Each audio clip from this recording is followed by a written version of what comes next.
It is now my honor to call upon our guest darshanit this evening, Emily Levine, to offer a few words of Torah. Emily is a junior at Scarsdale High School who has gone all the way through WRT as part of a very devoted Sharing Shabbat family, and who most recently celebrated her confirmation on the Bima of WRT this past spring.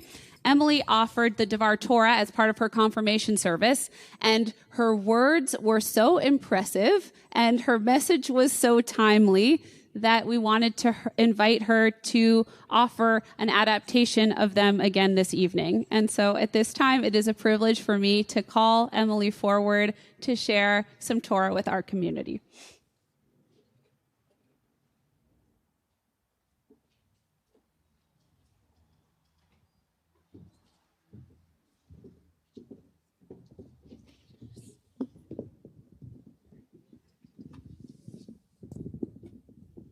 That's good. Good evening, everyone, and Shabbat Shalom. Looking around right now, it seems like a lot of you have known me since I was very little and running around the aisles during Shabbat services. And I'd like you to know that I can now stay in my seat, but I still can't stay quiet. As Karen Kleinman just said, I was part of the confirmation class of 2022. Last spring, I gave a Devar Torah at the confirmation service about why reproductive freedom is a Jewish value. That was before the Dobbs decision. So much has changed in the last few months. I'm going to be completely honest. When I realized during confirmation that I wanted to talk about abortion at Temple, I wasn't quite sure how the clergy was going to respond. I had a whole speech planned out just in case they told me it was too controversial for Temple. Luckily, I could not have been more wrong. When I approached the clergy with this idea, they immediately embraced it and did absolutely everything they could in order to assist me.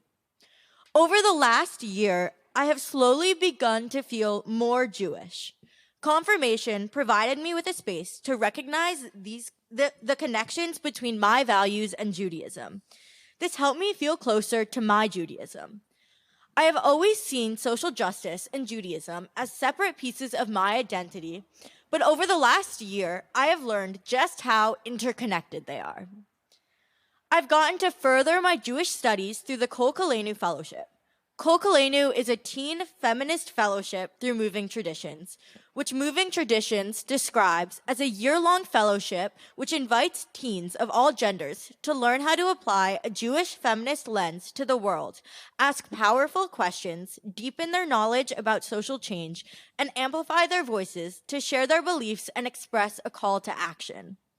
This fellowship is helping me further explore my feminism while appreciating its powerful intersections with Judaism. As we approach Rosh Hashanah, I wonder how we can celebrate a truly happy and healthy New Year. I wonder how we can be expected to be happy when Americans are being deprived of their right to bodily autonomy. I wonder how we can be healthy when thousands of people across the United States are having to turn to unsafe abortion methods. This week's Torah portion is Parashat Nitzavim in the book of Deuteronomy. Nitzavim focuses on God and stresses that God's covenant is important. Now, I know what you're all thinking. Emily, what could abortion possibly have to do with God's covenant? So I'm going to explore 3 Jewish values with you. The first one is Kavod HaBriot, which means respect and dignity for all. The National Council of Jewish Women provides this core Jewish value as an explanation for why it is our responsibility as Jewish people to care for the health of all people. The Religious Action Center of Reform Judaism, otherwise known as RAC, explains that the Reform movement's position on reproductive rights lie in the belief that each person should have agency and autonomy over their own bodies. The second Jewish value is Tzedek Tirdof, which means the pursuit of justice. As of August 22nd, 2022, Washington Post finds that nearly 21 million, about 1 in 3 girls and women in the United States between the ages of 15 and 44 have lost access to the procedure, according to the U.S. Census data.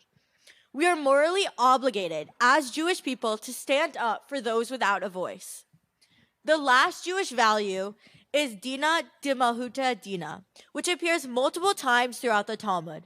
It's a principle in Judaism that the civil law of the country is binding upon the Jewish inhabitants of that country. In order for Jews to justify an act of civil disobedience, it is our responsibility to prove that the moral duty to disobey the law outweighs that of remaining true to the state. Although this principle is admittedly not applicable in every situation, the first question we should ask ourselves as Jews is this the sort of law that the state is entitled to enact? Unfortunately, Judaism is complicated and is presented in many riddles. On the opposite end of the spectrum, Jews have the moral responsibility to stand up for unjust rules. This evening, I wanted to share a few insights that I learned from the toolkits and through Sefaria, a nonprofit organization offering free access to text translations and commentary so that everyone can participate in the ongoing process of studying, interpreting, and creating Torah. First, Judaism supports the ideology that life does not begin at conception. According to Yevamot 69b in the Talmud, until 40 days from conception, the fetus is merely water. It is not yet considered a living being.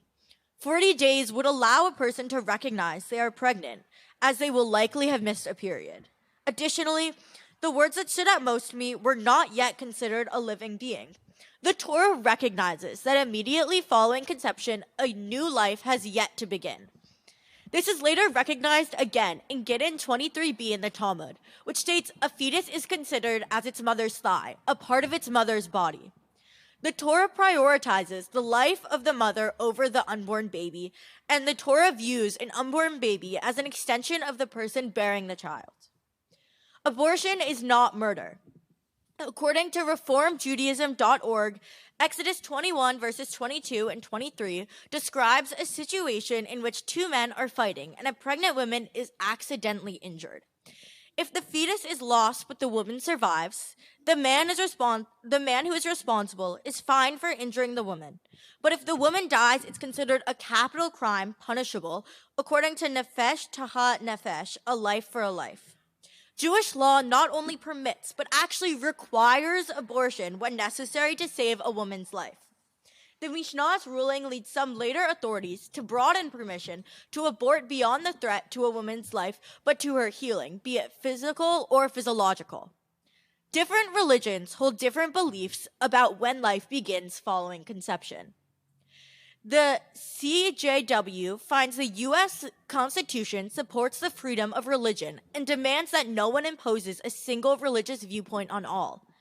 Laws and regulations that are limiting access to abortion are at odds with our nation's founding principles of religious freedom and trample individual moral agency.